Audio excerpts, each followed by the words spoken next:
Bon, vous connaissez très probablement l'hypnose qui a pour but d'agir sur un symptôme ou sur un comportement, surtout si vous avez déjà vécu des séances de cette hypnose-là. Combien de fois ai-je entendu cette demande je souffre de ceci ou je voudrais me débarrasser de cela, enlevez-moi ça par hypnose s'il vous plaît. Et donc, voilà soudain la baguette magique du praticien qui fait disparaître comme par enchantement le symptôme handicapant, le comportement gênant ou que sais-je encore.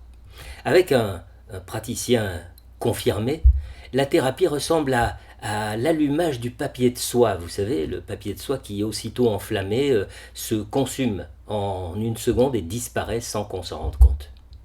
Et puis, il y a l'hypnose que l'on souhaite vivre parce que l'on se dit qu'elle peut nous apporter une explication, la compréhension de ce dont on souffre. Bref, nous apporter du sens.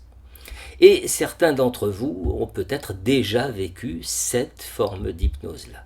C'est un autre visage de l'hypnose, c'est une autre façon de la pratiquer qui est plus interactive, moins passive que la précédente.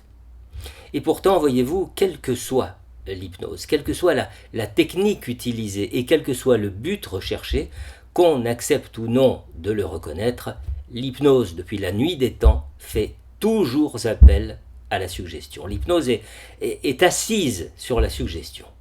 Sauf qu'il existe une forme d'approche hypnotique totalement dépourvue d'influence qui apparaît comme l'hypnose la plus pure, justement parce qu'elle est exempte de suggestion.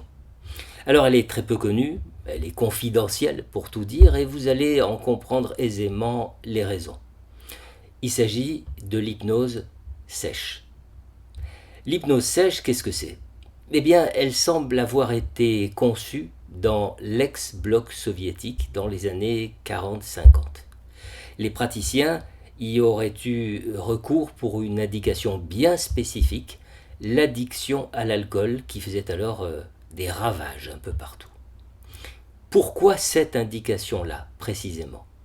Eh bien parce que de toutes les addictions dites par incorporation, c'est celle qui semble en lien avec la période la plus archaïque de notre histoire, à savoir l'oralité et donc la relation avec la mère.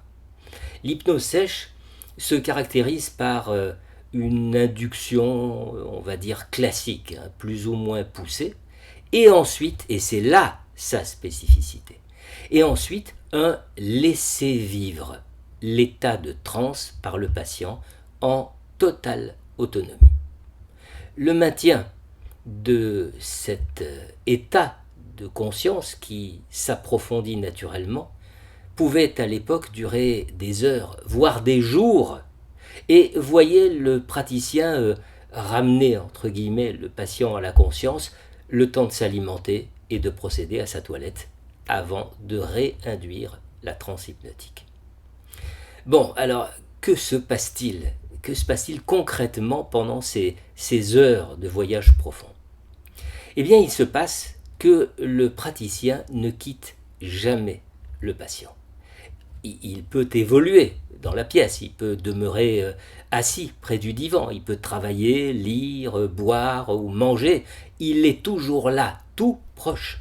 L'important, c'est que toutes ces activités manifestent sa présence constante auprès du patient.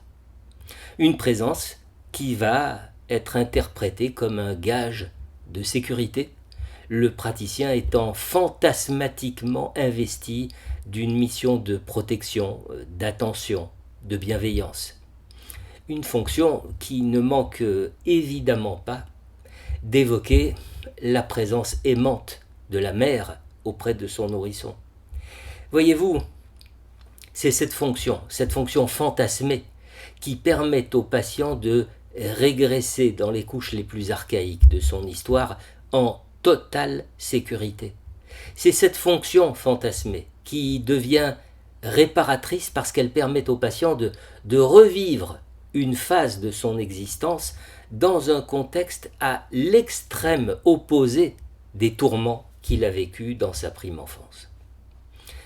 Fonction réparatrice, donc, qui permet au patient de revenir autre à l'issue de sa thérapie, en ayant pris le temps nécessaire à cette reconstruction de la partie initiale de son existence.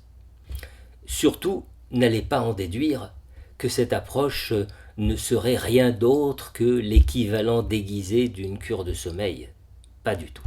L'état dans lequel se trouve le patient n'a rien à voir avec le sommeil et cette distinction est parfaitement objectivée par le tracé de l'électroencéphalogramme qui différencie très clairement les ondes cérébrales du sommeil des ondes cérébrales d'un sujet qui se trouve en transe hypnotique profonde. À titre personnel, j'ai eu l'occasion de faire vivre des séances d'hypnose sèche de 3 heures à une fréquence hebdomadaire en faisant le choix d'une indication exclusive, les dépressions sévères. Les résultats sont très encourageants. Hélas, étant donné la durée et la fréquence des séances, on comprend bien qu'en dehors d'un cadre institutionnel, cette approche soit réservée à une patientèle particulièrement aisée. Et c'est très dommage parce que l'approche, voyez-vous, permettrait d'éviter des enfermements médicamenteux de longue durée et parfois des enfermements